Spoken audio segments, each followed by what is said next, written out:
Well, we're at the next stage of doing our stool, which we're going to move on to the diachron, followed by the calico.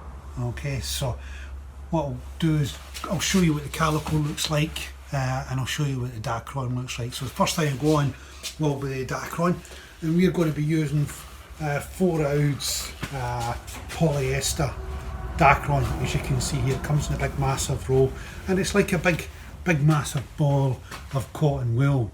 It's how you can explain polyester wadding being the layer in between your foam and your final finish. Okay, so you get different weights, as I said earlier on in the previous video. You get the smallest one, which is 2 ounces, a lot thinner than this. 4 ounce, which is this one, 5, 7, 10, 12 and 24 ounce. As they go up the numbers, they get heavier, thicker, and more dense, depending on what sort of job you're doing. If you're using diachron just solely as the filling for the final piece, sometimes that actually happens where you only put the diachron on as a filling. It's a bit of cheap out, however, it's not a cheap product. The other one I've got here is calico being a plain woven cotton. Danny previous online stuff went through some of the diachrons and how we use them, what they're made of, where they come from, where they originate from. India. Calico, I think it originates from. It's unbleached and everything else. So I'm not going to get into too much detail about this, but it's a great cloth to use after just before you put the final cover on. Okay, so the first thing we want to do is get my stool and do another couple of measurements. Make sure we've got our wee marker. We're using the steel rule, we're using the square, we'll be using the gun, and we'll be using the glue to fit it on. So first thing I want to do is we want to bring that diachron just beyond this part here, just beyond the foam finished line. So we want to just probably about another centimetre or 2 beyond that. Okay, again, we always got to be mindful about waste, not to waste too much of the diachron when we're cutting. Always be frugal when you're actually measuring up. Just don't take any sort of cutting, because this sort of materials are very expensive, and when you actually start to upholster for yourself, you'll realise that how much things cost per metre, how much you have to include in a job just to make something like this. This is when you start to do your production plan, from you created and manufactured the stool all through the different processes of putting the springs on, the rolled edge, the foams and all that sort of stuff. You start to build up a picture how long it actually takes. Then if you had to pay yourself to make this, that's how much you would have to charge plus your markup. So always be mindful of doing your production plan when you're doing.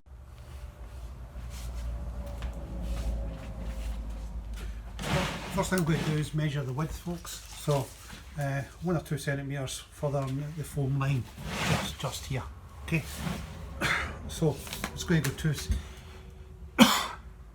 2 centimetres, and take it this side, which is 60. So that's 60 centimetres width, 60 squared on there. And then your length, going 2 centimetres beyond, over just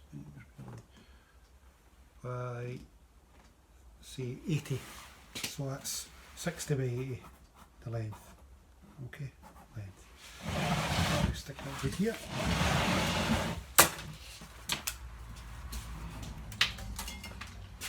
And get it back. Now diachron comes in different widths and lengths, depending on the weight you're buying. But a sort of roll like this, I think it's about 20 or so metres in it. It's about 60 quid. So you can see it's not actually that wide. So we've just got to measure what width it is. It's 68, so we should be able to squeeze it by the width there, 60. So we'll have to go 80.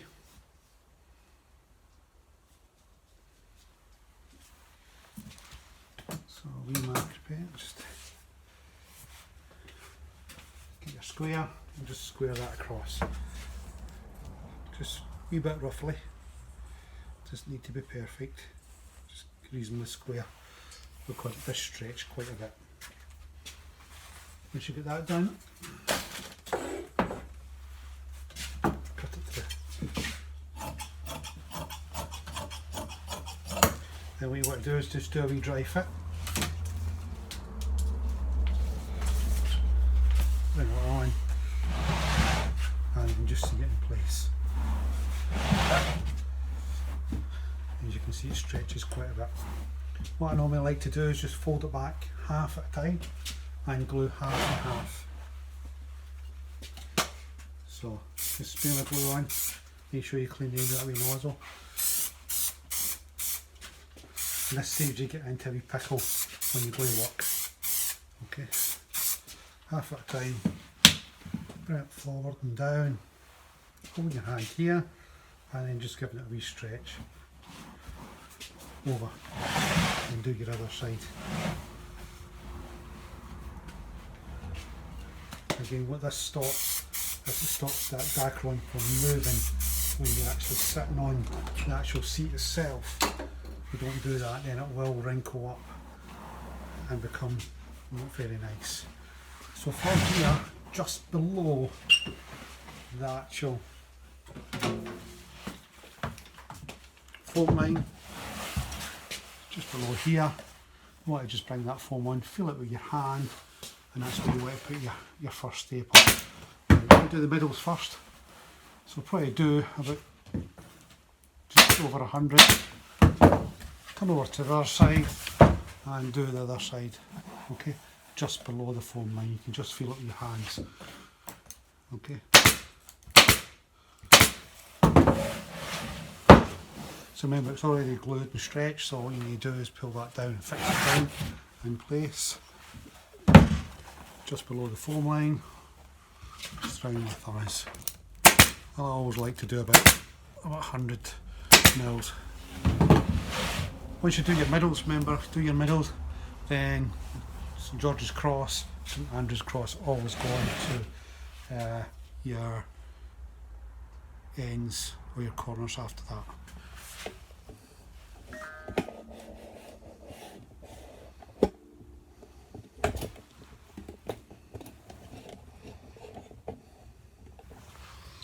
So onto the corners.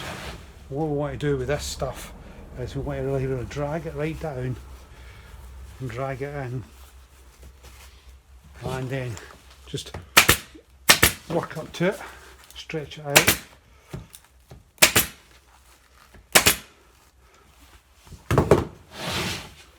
Show a corner again, so we're just grabbing it, pulling it right down, we're stretching. You can hear the rip in the actual fabric. I don't know if you'll hear it in the video, but just kind of the fibre start to rip. Just feel where you're working. One right in the corner there, one right in the corner there. Okay. Just watch once it's not fully went home. Again, just do it again.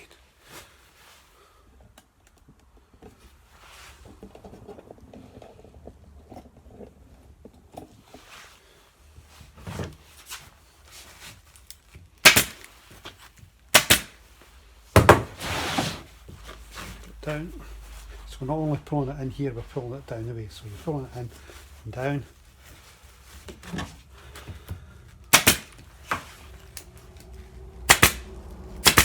So then what we do is to finish up, it's popped out.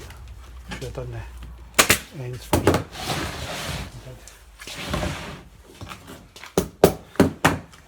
So from here, all we do is fill in the rest of the flag. Just use this part of your hand there to pull it down. If you pull it with your fingers, what happens, it leaves indentations in the actual fibre itself. So if you grab it with your four fingers underneath your whole length of your thumb, pull it down, it pulls it nice and straight. The fire staples in. See it? So if I pull it like that, I'll leave that wee indentation there. Pull it with my thumb like that.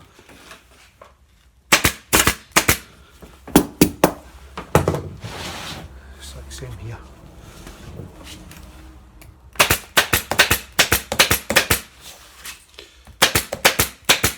And I'm doing them probably about every 2-3 centimetres.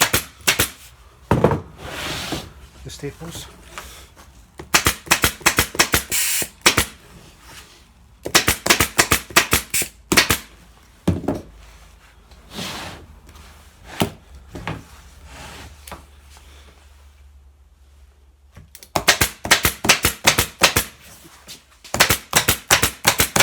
So from here, what I want to do now is just trim all that off, all the excess.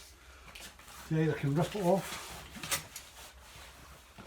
Dacron's got a kind of a way it rips easy, so I'm going to running along the roll.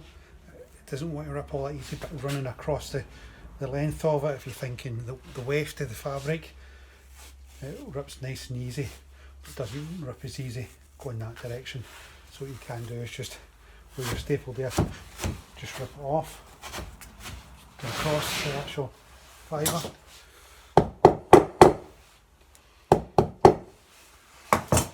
And with the staple there.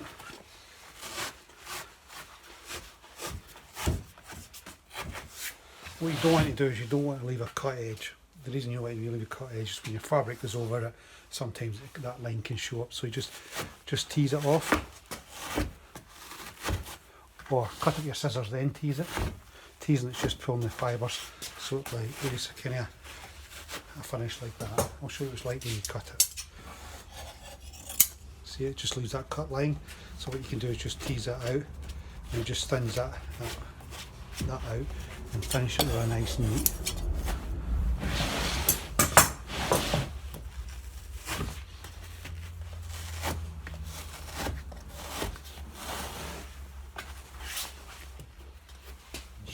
Leave it.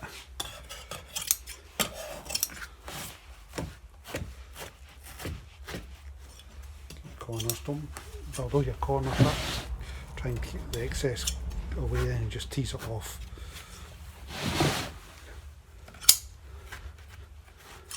So it's quite a neat wee finish. Just kind of getting it a wee haircut and teasing it out. There's a staple there, so just be careful.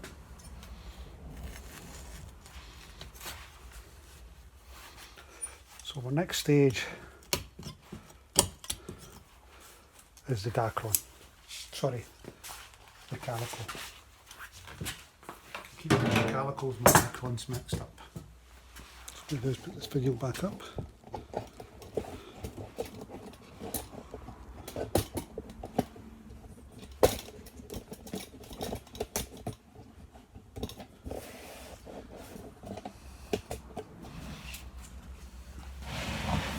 So next thing we want to measure is for the calico.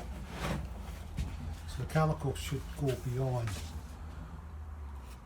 the Dacron no more, probably about a centimetre or thereabouts, probably about the same sort of measurements.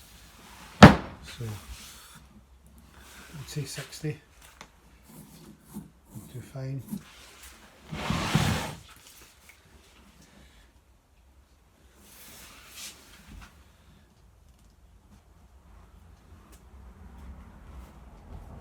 By about 82. Now, the calico we've got at college comes in a roll. The stuff I've got here isn't half a roll.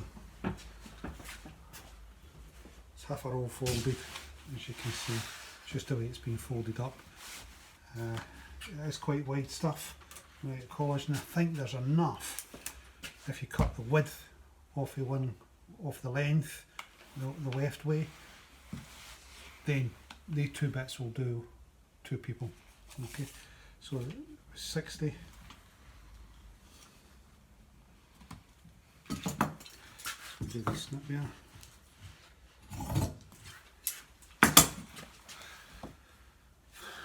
Choose my eyeball here, mark, and just take it straight across. 60 by 83. So 83 is around that, so aye, perfect. Just half it in two, and that'll do you.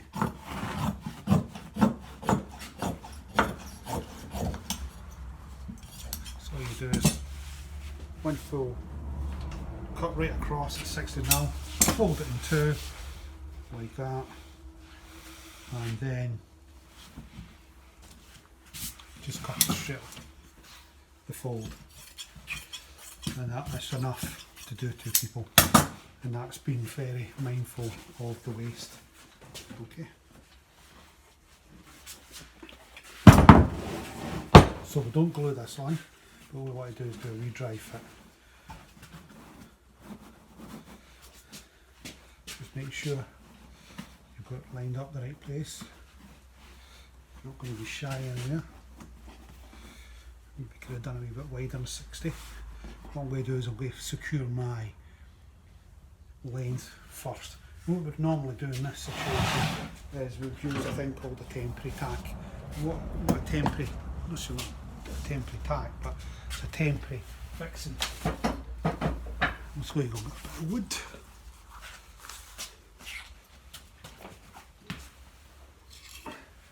So to hold the cover in place, you would work at that St George's cross, but what we want to do is put a temporary tack in this, just to make it simpler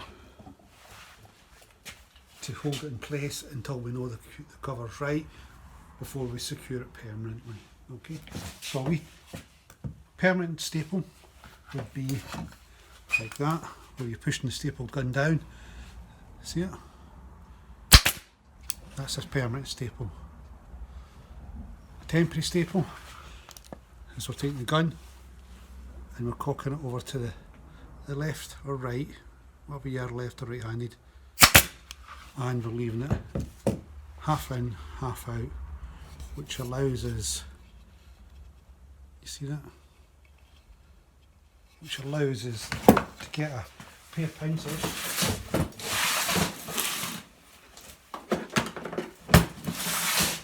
pincers and remove the staple, because it's a temporary staple,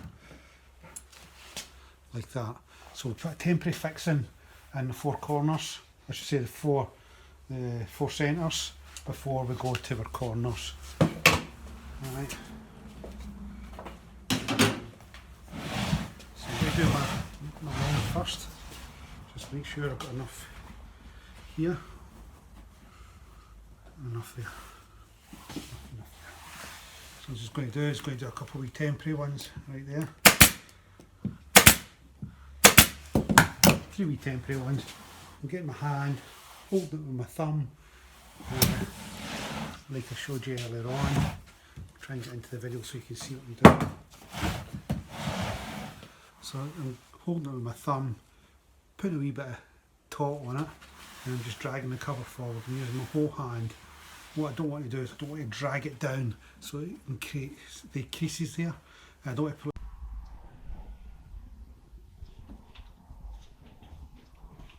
So what we do, folks, is we just pull that forward, hold that with your hand, still off the end of your bench. Remember this part of your thumb, and we're going to be doing the length first. I put two or three temporary staples on the other side.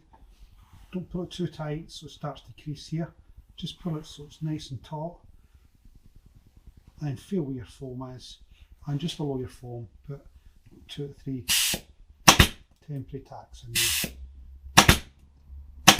and that'll just hold it in place until you can go to your sides and do your sides. Okay, so what I should have done is just left a wee bit more in the space. What I'm going to do is just work for the front, push it down, hold that out just like a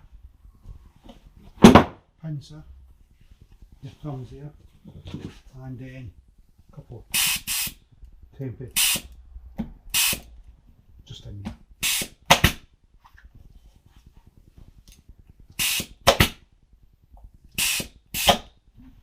Okay, so we learned from that, the lesson learned from that is we're going to leave a wee bit more on the width, so probably about 64 rather than 60 wide we want to go. Just tip that up. and I'm going to just shove that over into that. A couple of temporary ones. These temporary ones, what you can do at the end is you can hammer them down rather than take them out. If you're happy with them, you don't need to take them back out, so all you do is get a wee upholstery hammer and hammer them back in place. So we're at the corners now. So the corners, what we want to do is a small pleat. Now this pleat is the same sort of pleat you'll use to finish your final cover. So what we'll do, right from the middle, from the St Andrew's cross, just draw it down so we get that nice shape right to the corner just below there. Hold it in place, and then left and right of the corner, just get a parent staple right in there and right in there. So what we want to do for now, for the middle to here, is taut that right up. So what we do is we pull it and create a wee fold, okay, just like that.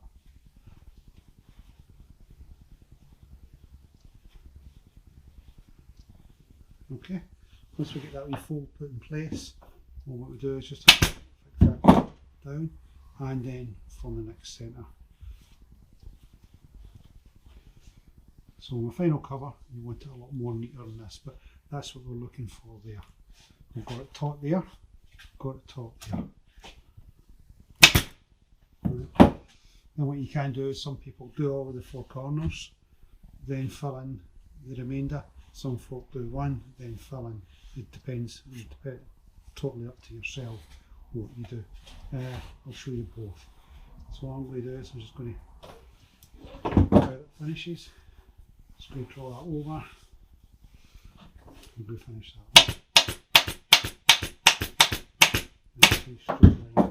So what I've created there down that line is a wee dip right there because I'm too tight. But what I can do is release the two temporaries, let it ease off, and then finish that line to get it nice and straight. The next one, or do all four. I'll just do all four.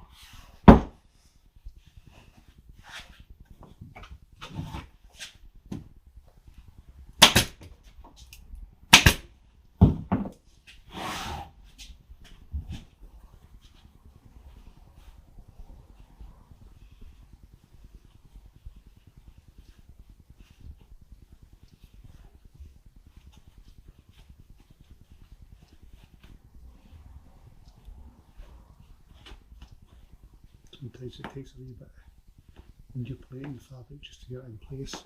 Another thing you can use just to get your edge done is a wee regulator, just to get your folds done.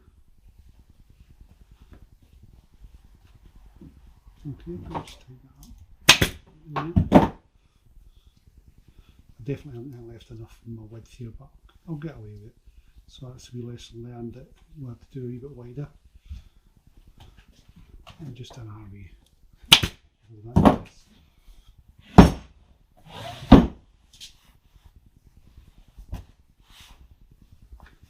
And you can see it's starting to take a really nice shape now, which is great.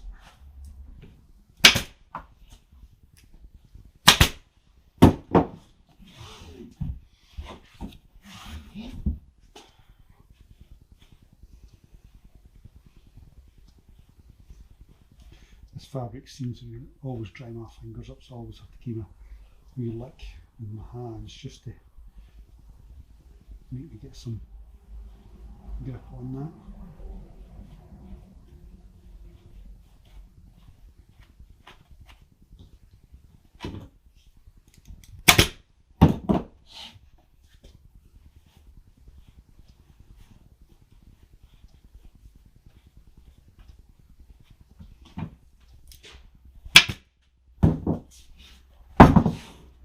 Last one.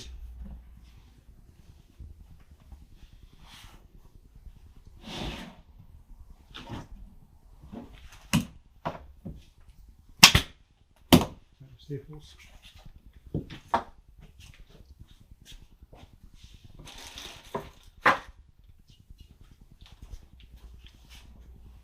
Okay, just remember using this, it's just the button at the back, pushes out, opening, drop them up, shut that up, push it in.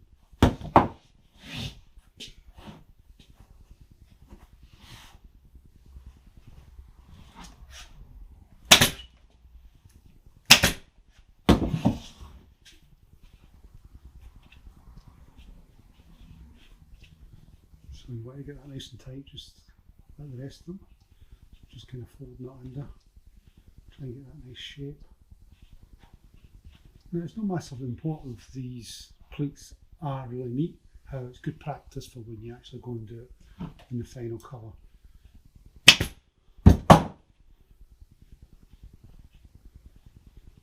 In the final colour you don't want to be this tight.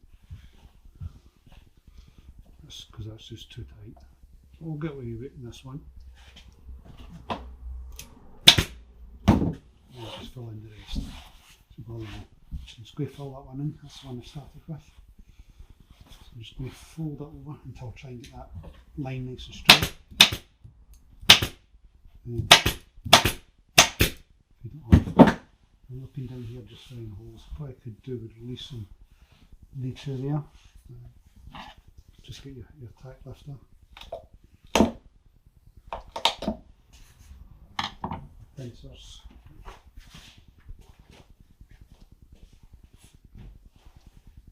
Somewhere.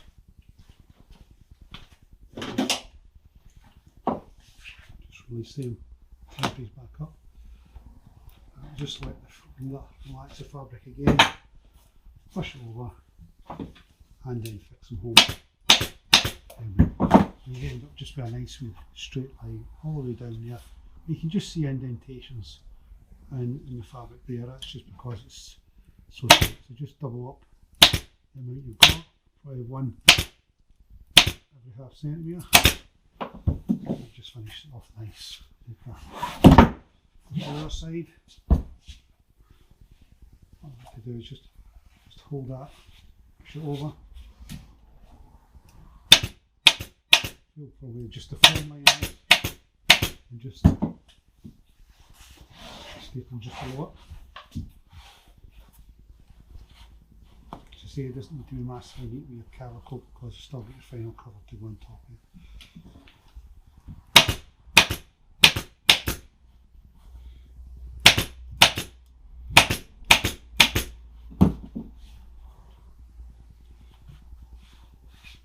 You just release these temporary staples.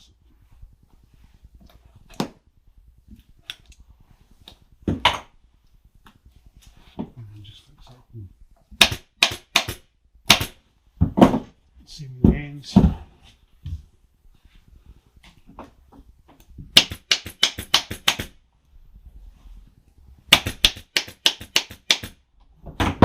One's out.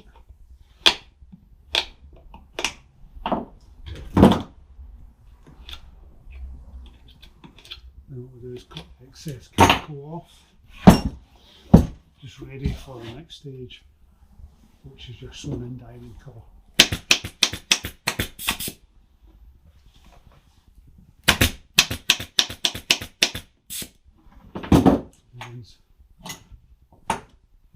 Just release them.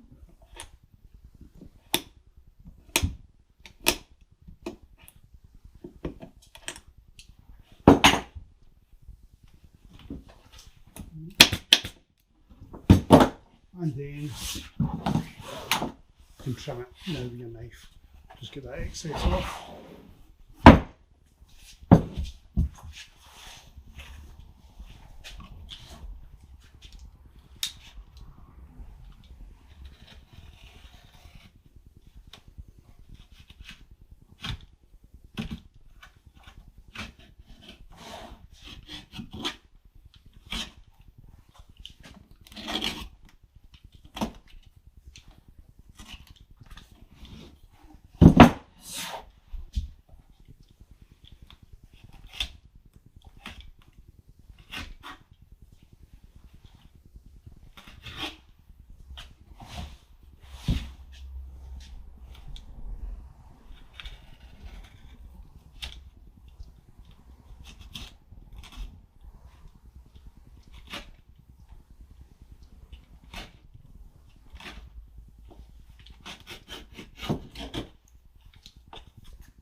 So that's it all stage now, where it's got a nice shape on it, and it's ready for the next colour.